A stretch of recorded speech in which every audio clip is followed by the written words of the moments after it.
Okay, चलो चलो, now we are in serious mode. तो इंग्लिश जो है हमारा 100 मार्क्स का है, क्लास 11th का। तो सबसे पहले फर्स्ट ऑफ ऑल हम लोग समझ लेंगे, क्योंकि हमें याद है कि जब बहुत कम बच्चे थे तो हमने एक बार सिलेबस समझाए थे, और आज हम दोबारा से 11th का सिलेबस समझा देते हैं आप लोग को। तो हमारा 11th क्लास में, 10th क्लास में नहीं बल्कि 10th क्लास तक इंग्लिश से हमारा दूर दूर वास्ता नहीं था बिहार बोर्ड में। यानी ऐसा लग रहा था कि 7 जन्म का डिस्टेंस वाला प्यार है इंग्लिश से। कब तक? 10th तक। लेकिन जैसे ही हम लोग क्लास में 11th में आए, एकाएक हमको इंग्लिश में पूरा 100 नंबर पढ़ना पड़ेगा। पढ़ना पहले भी 100 नंबर पढ़ता था, लेकिन वहां पे था कि और सब्जेक्ट में फेल तो फेल, इंग्लिश में फेल तो यो pass. This is the rule of Bihar board. ऐसा है, तो बनाया हुआ था, क्या ही कर सकते हैं।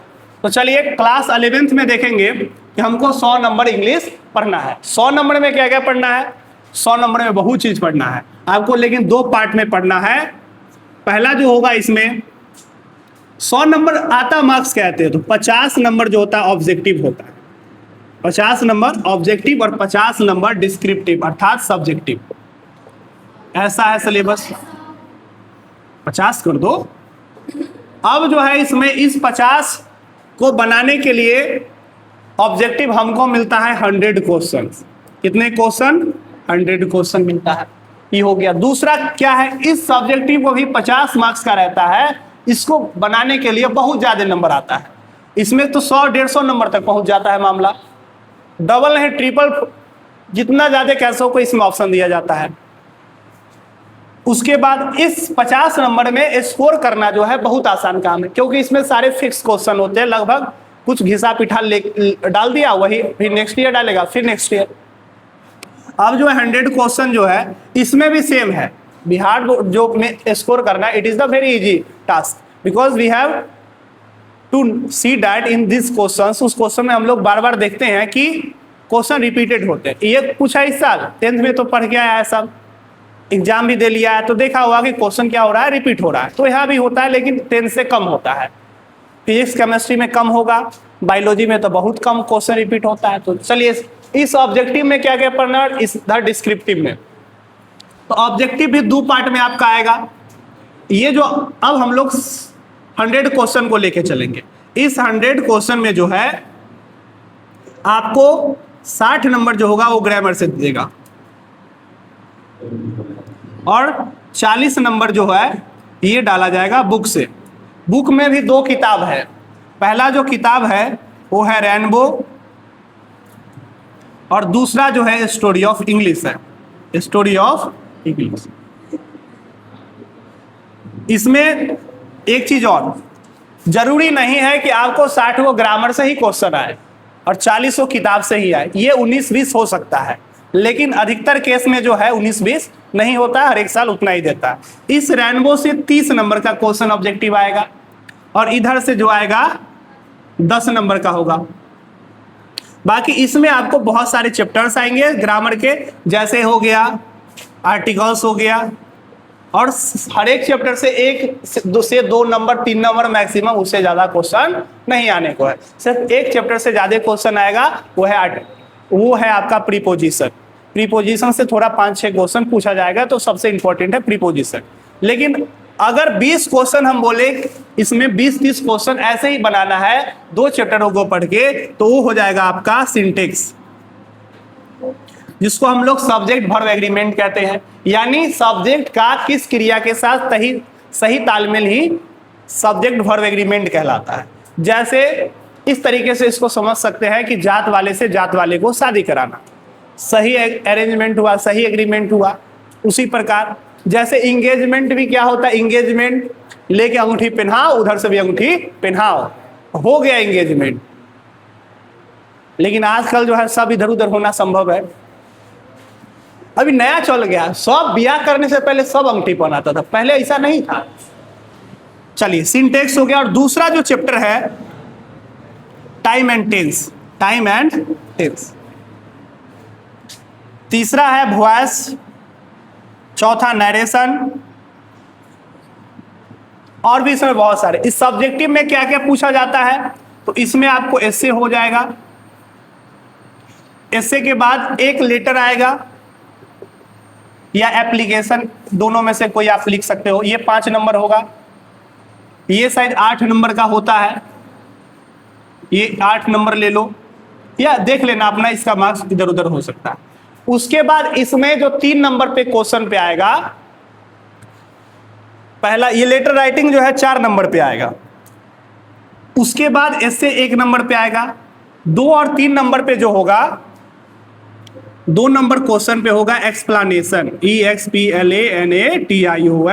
एक्सप्लेनेशन किसको कहते हैं?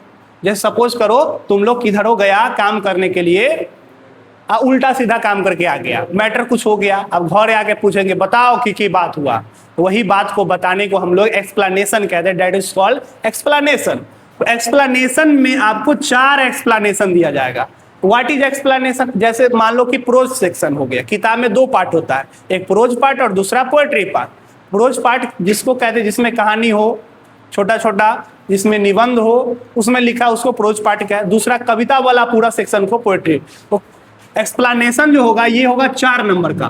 पहला एक्सप्लेनेशन आएगा प्रोज से, इसमें 4 को एक्सप्लेनेशन दिया जाएगा। किताब के कहीं से बीच में से लाइन दे दिया जाएगा और पूछ देगा कि बताओ एक्सप्लेन दिस लाइन्स, तो तुम इसको एक्सप्लेन कैसे करेगा? तब जब लाइन पढ़ ले रहेगा, क्लासरूम में सुन ले रहेगा, तो जैसे ही 2 लाइन पढ़ेंगे तो आइडिया मिल जाएगा कि किस चैप्टर से आया है।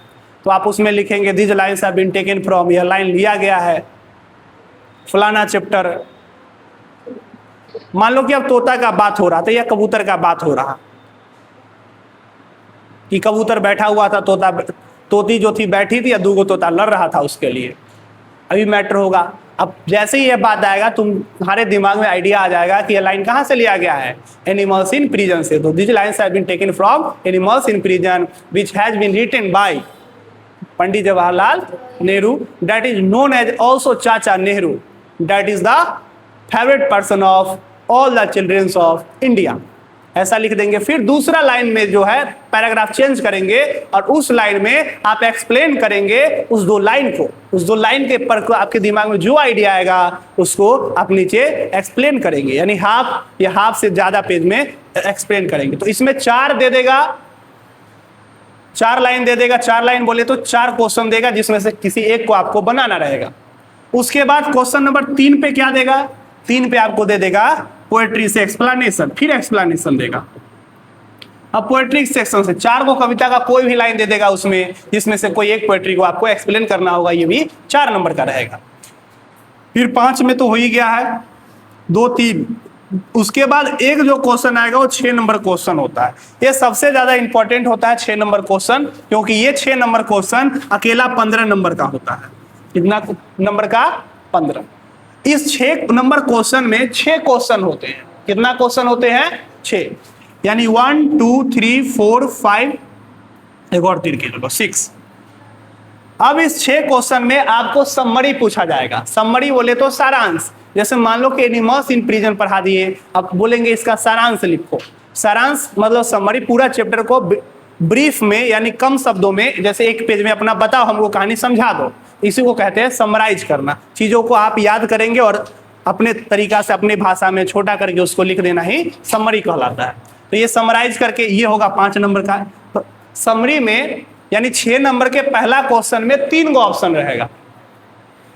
कोई 3 चैप्टर का प्रोज सेक्शन में से समरी दे देगा, कहेगा कि चैप्टर का नाम दे देगा, कहेगा कि एनीवन एक्सप्लेन कर दो, समरी लिख दो। तो आप इसको 1.5 पेज में लिख सकते हैं या 2 पेज कर सकते हैं। हो गया। दूसरा क्वेश्चन में क्या रहेगा? दूसरा क्वेश्चन में प्रोज पोएट्री से रहेगा, इसमें भी समरी रहेगा, ये भी 5 नंबर का। अब पोएट्री सेक्शन से एक्सप्लेन कर दो, सेम चीज 3 को देगा, कोई एक बना रहा। चौथा क्वेश्चन पे आपको जो क्वेश्चन रहेगा, आई थिंक वो स्टोरी ऑफ इंग्लिश से, ये क्वेश्चन का जो नंबरिंग है इधर उधर हो सकता है, स्टोरी ऑफ इंग्लिश से दे देगा। एक 5 नंबर का क्वेश्चन देगा। अच्छा, उसमें भी 3 गो स्टोरी ऑफ इंग्लिश से क्वेश्चन देगा। अच्छा, वो जो 3 गो क्वेश्चन आपको आएगा, एक हम आपको नोट्स देंगे जिसमें 4 से 5 क्वेश्चन रहेगा, मैक्सिमम 6 क्वेश्चन रहेगा एक ही पेज में। और आपको एट एनी हाउ कैसे भी करके हो उस पेज से बाहर कभी क्वेश्चन नहीं आएगा। वही 4-5 क्वेश्चन पढ़ लेना है और उसी से आएगा। और हर एक साल ये हुआ है, लगभग 8-10 सालों से हमेशा ये होता रहा है कि आज तक बाहर नहीं आया। एक साल तो 3 में 3 क्वेश्चन आ गया उसमें से। और इसमें मेरी विद्वानता नहीं है, ये बिहार बोर्ड की गलती है कि हमेशा वही चीज पूछता है बार बार। तो हम तो 5 को देंगे तो उसमें आएगा ही। तो इसमें आप स्टोरी ऑफ इंग्लिश में तो कर लेंगे, यानी आप ये मान लो आपको फिक्स क्वेश्चन मिल रहा है तो आप इसको याद कर लेंगे, इसका मैटर खत्म। उसके बाद नेक्स्ट जो है आपको 2 मैचिंग देगा। हमको आज तक नहीं समझ में आता है ये मैचिंग क्यों देता है। सीधे प्रोज सेक्शन से राइटर का नाम और उसके चैप्टर का नाम 5 को दे दिया इसमें से। अब तुम मैचिंग करके फोकट का 5 नंबर ले लो। नाम याद कर लेना है 10 को नाम, जाके 5 नंबर एग्जाम में आ जाएगा। तो पहला मैच। दूसरा एक और मैचिंग दे दिया, एक वो कम था जो दूसरा नहीं देता, वो भी दे दिया। वो दिया पोएट्री सेक्शन से, कविता वाले से। इधर भी याद कर लो, एक और मैचिंग बना लो। तुम्हारा 10 में 10 नंबर एकदम फिक्स नंबर है, इसको कोई काट नहीं सकता है। उसके बाद स्टोरी ऑफ इंग्लिश भी तुमको हम दे ही रहे, वो भी फिक्स क्वेश्चन है, 15 नंबर। तुम्हारा मामला यही 15 नंबर सेट हो गया। इसीलिए कोई भी बच्चा जो है आज तक इंग्लिश में फेल कभी नहीं करता। लगभग हम 8-10 सालों से पढ़ा रहे हैं, कहीं एक आध को किया होगा तो किया होगा, लेकिन आज तक मेरे कानों में नहीं आया है कि बच्चा इंग्लिश में 12 में फेल हुआ है। कभी नहीं फेल करता है। एक आध को हुआ होगा, अब याद नहीं है, लेकिन आई थिंक कि नहीं ही हुआ होगा। फेल आदमी फिजिक्स में कर जाता है, केमिस्ट्री में कर जाता है, मैथ्स में कर जाता है, इसमें नहीं कर सकता है। कभी कभी बायोलॉजी भी उसको बैंड बजा देता है। उसके बाद छठा पे क्या रहेगा, तो इसमें 10 को ट्रांसलेशन दे देगा क्वेश्चन नंबर 6 में। इसमें से कोई 5 ट्रांसलेशन बनाना रहेगा, अर्थात ये भी 5 नंबर का होगा। लेकिन मान लो कि ट्रांसलेशन में थोड़ा गलती हुआ तो कट जाएगा, तो काहे रिस्क लेने जाए, 2 मैचिंग बना लेंगे, एक स्टोरी ऑफ इंग्लिश से लिख देंगे, हो गया 15 नंबर। और ये 15 नंबर का तो क्वेश्चन ही होता है। उसके बाद ये बनाने के बाद आपका प्रेसिस रहेगा। प्रेसिस में क्या होता है कि नीचे कॉम्प्रिहेंशन भी दे देगा। कॉम्प्रिहेंशन की निम्नलिखित को पढ़े और नीचे दिए गए प्रश्नों का उत्तर दे। 4 क्वेश्चन उससे रहा, 4 नंबर का। अगर उसको आपको नहीं बनाने का मन है तो नीचे एक प्रेसिस दिया रहता है कि पढ़ो और इसको और छोटा कर दो, और छोटा कर दो। तो उसको करके आप और उसको छोटा कर सकते हैं। लेकिन उसमें एक झंझट ये है कि आपको पूरा वर्ड काउंट करना होगा, टोटल वर्ड कितना था, और आप प्रेसिस करके उसको छोटा करके कितना किए, तो उसको आपको नीचे लिखना रहता है। दोनों में से जो मन है बना लेना। ये क्वेश्चन नंबर 7 पे रहता है आई थिंक। और इसी तरीके से आपका इंग्लिश जो है खत्म हो जाएगा। बस ये सब्जेक्टिव आसान है, फिक्स क्वेश्चन। प्रॉब्लम कहाँ पे होगा, तो एस्से राइटिंग में होगा। वो भी नहीं प्रॉब्लम होगा, आपको एक एस्से का पैटर्न हम दे देंगे और जिसमें फिल इन द ब्लैंक्स रहेगा। आपको 10-15 एस्से एक बार आप एक पेज को याद कर लेंगे इंग्लिश में, और उसी में जो है आप शब्दों को चेंज करते रहेंगे बार बार। जैसे दीपावली है तो सब जगह दीपावली भर दो, जहां जहां खाली रहेगा। अगर उसमें दुर्गा पूजा है तो दुर्गा पूजा भर लो। तो यानी वो पैटर्न मिलेगा, 1-2 पैटर्न, जिससे आपका ये कंप्लीट हो जाएगा। लेटर एप्लीकेशन एक क्लास का बात है, आप सीख जाएंगे, या आपको आता होगा तो इसमें कोई प्रॉब्लम नहीं होगा। एक पेज में अच्छे से लिख देना है, 5 नंबर आ जाएगा। ठीक है। अब जो है तुम लोग को इसमें इंग्लिश में आपको 90 लाना या 90 प्लस करना आसान काम है, बच्चे करते भी हैं। उतना भी आसान काम नहीं है, पढ़ना पड़ता है। अब आओ ऑब्जेक्टिव में। ऑब्जेक्टिव में क्या करोगे, तो ऑब्जेक्टिव में पढ़ने के लिए तुमको ये जो 40 नंबर है, ये तुम अच्छे से पढ़ेगा तो 40 में 40 का गारंटी है, ये बाहर नहीं जाएगा। इसको कहानी को याद रखना होगा, राइटर के बारे में याद रखना होगा, और स्टोरी ऑफ इंग्लिश से जो 10 क्वेश्चन है वो तो 10 क्वेश्चन आएगा ही आएगा। अब क्या होता है, इसमें रिपीटेड होता है। स्टोरी ऑफ इंग्लिश सब खरीद लेगा, इसको हम स्टार्ट करने वाले हैं 1 सप्ताह के अंदर, और हम लोग 10-20 दिन इसको लगातार पढ़ेंगे। ठीक है। हाँ, जून में इसको पढ़ेंगे, 10 दिन बाद स्टार्ट करेंगे और पूरा जून जो है इसी को पढ़ेंगे। इसमें 11-12 का चैप्टर अलग अलग किया हुआ है, लेकिन ऐसा नहीं होता है। क्वेश्चन आपको 11th में कहीं से भी आए, 12 में जो है 11th वाला चैप्टर लेके पूछ दिया जाता है। तो ये होता है, इसीलिए अब इसको अच्छे से पढ़ना। अब आइए, ये चैप्टर्स इंपॉर्टेंट है। फिर और जो चैप्टर होगा पढ़ना हम लोग को होगा, मॉडल ऑक्सिलरी वर्ब चैप्टर आएगा। उसके बाद 6 में कंजक्शन आएगा, उसके बाद पार्ट्स ऑफ स्पीच ले लो। पार्ट्स ऑफ स्पीच मतलब ये नहीं कि अंग्रेजी में जितने भी शब्द हैं वो वाला नहीं। पार्ट्स ऑफ स्पीच के जो 8 प्रकार हैं, 8 टाइप्स है, वो 8 को हमको पढ़ना होगा। जिससे क्वेश्चन आते हैं उसको ज्यादा डीप में नहीं पढ़ेंगे, शॉर्ट में हम लोग पढ़ेंगे जहां जहां से क्वेश्चन बन रहे हैं। उसके बाद अब जो सेक्शन है जो थोड़ा एनोनिमस सेक्शन है, इसमें एंटो आएगा, इस साल पूछा है, साइनो पूछेगा। एंटो साइनो क्या होता है? तो एंटोनेम्स मतलब होता है विपरीतार्थक शब्द, उल्टा शब्द जिसको कहते हैं, वो आ जाएगा। साइनोनेम्स मतलब पर्यायवाची शब्द आएगा। 9 नंबर में आएगा वन वर्ड सब्स्टिट्यूशन पूछेगा। वन वर्ड सब्स्टिट्यूशन यानी अनेक शब्दों के लिए एक शब्द पूछ देगा। कुछ इडियम एंड फ्रेजेज आ जाएगा और इसी प्रकार आके आपका पूरा इंग्लिश खत्म हो जाएगा। बस हमको इतना ही पढ़ना है, बस इतना सा पढ़ना है, इतना सा, और आपको पूरा साल है। एक चीज और, जितना इंग्लिश ग्रामर पढ़ोगे किताब को छोड़ के, और कौन किताब को, रेनबो को छोड़ के, वो सारा चीज फिर से 11th में 12 में पढ़ना है। तो इसीलिए यहाँ पे ही सब स्ट्रॉन्ग कर लेना, उसमें थोड़ा बढ़ेगा और ज्यादा चैप्टर बढ़ जाता है 12 क्लास में। तो ये जो है 11th क्लास में। और किताब आप जो है वो बता ही दी है क्या रखना है, ठीक है। अब बोलो एनी डाउट, कोई दिक्कत तुम्हारे इंग्लिश में? नहीं, ये आसान चीज है, छोटा छोटा एक क्लास में खत्म हो जाएगा। और एस्से के लिए आप क्या करोगे? तो एस्से राइटिंग प्रैक्टिस करोगे, लिखने का प्रैक्टिस करोगे, अंग्रेजी पढ़ने का प्रैक्टिस करोगे, कभी कभी बोलने का प्रैक्टिस करोगे, अंग्रेजी खाओगे, अंग्रेजी पियोगे, तब ना जाके अंग्रेज बनोगे।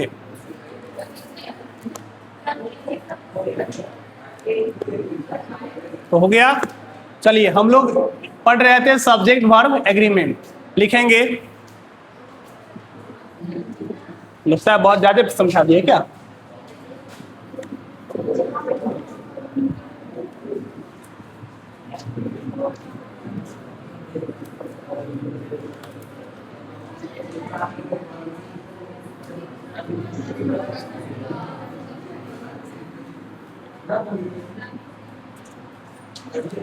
अब देखिए सब्जेक्ट वर्ब एग्रीमेंट पे आते हैं। तो सब्जेक्ट वर्ब एग्रीमेंट क्या होता है? अरे पीछे क्या कर रही है जी तुम लड़की?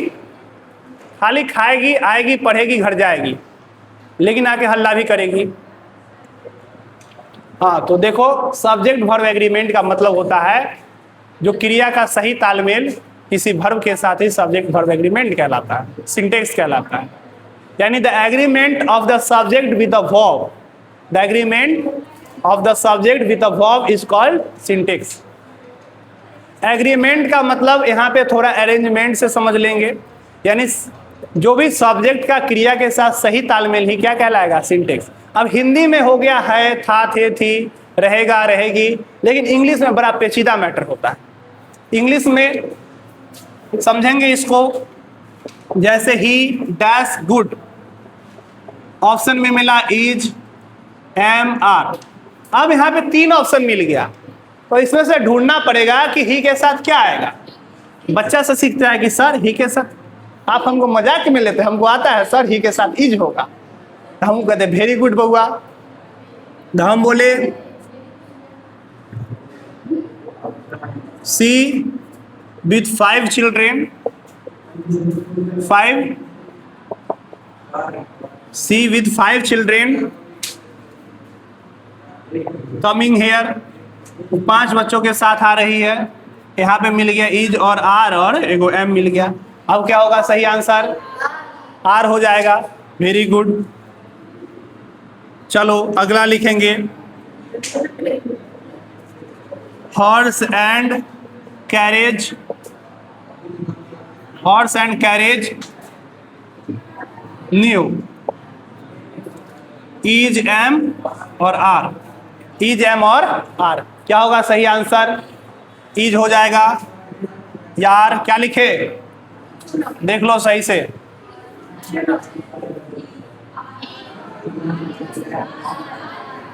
चलो आर कर दिए। अब इस प्रकार से सब्जेक्ट का क्रिया के साथ सही तालमेल ही सिंटेक्स कहलाता है। ऐसी प्रकार अरेंज करके हम लोग सीखेंगे। लेकिन अगर तुम एग्जाम में भी जैसे अभी बनाए हो ऐसे ही पढ़े हुए हो और करके आ जाओगे, एग्जाम वाला तुमको यहाँ पे क्या करेगा, कहेगा 3 नंबर था, 3 नंबर का क्वेश्चन, ओ माय गॉड, कहेगा तुमको 1 नंबर मिला, 2 तुम गलत कर लिया। तो ये पहला सही है। अब ये जो आर करवा लिया खुशी से, 5 गो बच्चा सर, हमारा 5 गो बच्चा है सर, लगाइए यार, यहाँ भी कहेगा ओ माय गॉड, आपको ये गलत कर देगा। उसके बाद यहाँ आर लगवा लिया, देखा 1 2 गो एंड से जुड़े है, लगाओ आर, यहाँ भी कहेगा अच्छा आओ बुआ इधर, ये भी काट देगा। तो अब हमको सब्जेक्ट वर्ब एग्रीमेंट ही सिखाएगा कि कैसे एग्रीमेंट सही लोगों के साथ करना चाहिए। जैसे गांव में अरेंजमेंट करवाते, अगुआ एकदम सही आदमी को सही आदमी से करवाता है, लेकिन कभी कभी झगड़ा हो जाता है, तलाक हो जाता है, मैटर अलग है। तो अब देखो ऊ जो है किसके साथ, 5 गो बच्चा के साथ, लेकिन आ कौन रही है, ऊ ना आ रही है जी, वो 5 गो के साथ है, चाहे 6 गो के साथ है, चाहे 11 गो पूरा क्रिकेट टीम के साथ है, लेकिन उससे हमको क्या मतलब है, हम तो क्रिया इसी के अनुसार लगाएंगे, तो सी के साथ क्या हो जाएगा, इज हो जाएगा। हॉर्स और कैरेज, जब हॉर्स घोड़ा मिलता है और उसका पीछे का काट मिलता है, टांगा मिलता है, यानी टमटम मिलता है, तो दोनों मिलके घोड़ा गाड़ी टमटम बन जाता है। तो यानी घोड़ा और पीछे का काट मिलकर टमटम हो गया, दोनों मिलकर एक हो गए, इसीलिए क्रिया भी यहाँ क्या होगा, इज हो जाएगा। उसी प्रकार हम बोले बात नहीं करो, bread and butter, bread and butter very delicious, बहुत स्वादिष्ट था, वेरी डिलीशियस। अब यहाँ पे इज मिला और आर मिला, क्या लगाओगे, इज लगाओगे, क्योंकि ब्रेड और बटर को मिलके दोनों एक हो जाता है। जब रोटी पे हम लोग मक्खन लगाते हैं चिपक जाता है उससे, और ऐसा चिपकता है फिर अलग होने वाला नहीं है। तो दोनों मिलके जब एक हो गया तो क्रिया भी हम लोग एक वाला यूज करेंगे, अर्थात इज का प्रयोग करेंगे, is is the correct answer. लेकिन तुम कभी कभी ब्रेड और बटर में भी धोखा खाएगा। क्यों खाएगा, क्योंकि हम सिखा दिए हैं ब्रेड और बटर, तू रट लिया ब्रेड बटर, इज लगाएंगे ब्रेड बटर, यानी सिंगुलर वर्ब रट लिया है। लेकिन अब हम तुमको क्वेश्चन में दे दिए कि bread and butter, bread and butter very costly, बहुत महंगा है, वेरी कॉस्टली, इज मिला, आर मिला, एम मिला। अब तुम देखते ब्रेड बटर एक हो गया सर, लगाइए इज, लेकिन यहाँ गलत हो जाता, क्योंकि अब यहाँ पे मीनिंग जो है, इस सेंटेंस का सेंस जो है,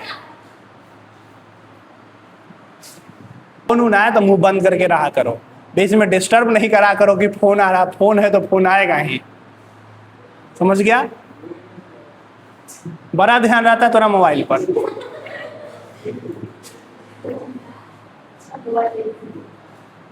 अभी कह देंगे ले बुआ मोबाइल ले, भर दिन चला, तो कहेंगे जी सर लाइए, सूत रहते हैं चलाते चलाते। कह देंगे लो करेंट का किताब बनाओ इससे क्वेश्चन, तो सर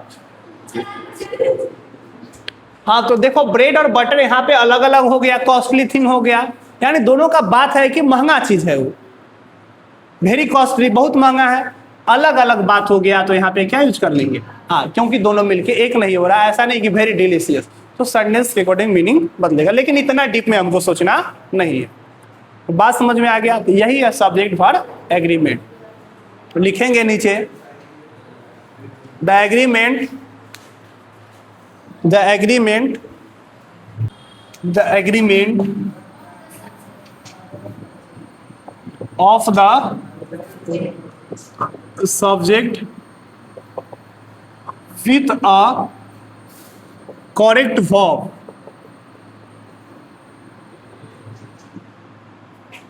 is called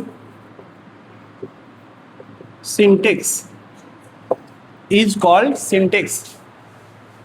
यानी किसी सब्जेक्ट का एक सही वर्ब के साथ ही तालमेल क्या कहलाता है, सिंटेक्स कहलाता है। He dash not my friend,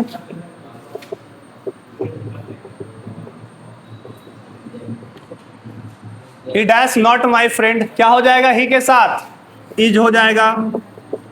You dash not my father, is am are, क्या हो जाएगा यहाँ पे, आर हो जाएगा you are not my father, तुम मेरे बाप नहीं हो। Next she with two children, she with two children here comes. तो कम होगा और कम्स हो गया। तो अब सी के साथ क्या होता है, कम या कम्स? कम्स होता है, तो comes is the correct answer. उसी प्रकार Anshu going to school with her दोस्त,